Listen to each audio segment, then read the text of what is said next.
শিক্ষক শিক্ষার্থী এবং শিক্ষার অধিকার বাড়ানো এবং বেতন বৃদ্ধির ফাইল কার্যকর করার দাবিতে সমগ্র শিক্ষা বাঁচাও মঞ্চের পক্ষ থেকে আজ নবান্ন অভিযানের ডাক দেওয়া হয়। শিয়ালদা থেকে ইতিমধ্যেই শুরু হয়েছে তাদের এই মিছিল।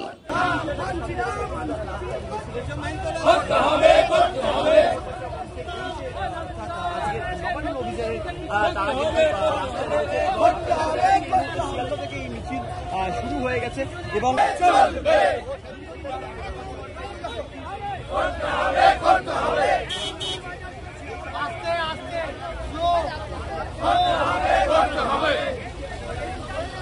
তাদের যে অর্থনৈতিক রুট বলা হয়েছে এবং শিয়ালদা স্টেশন থেকে কাতারে কাতারে লোক তারা কিন্তু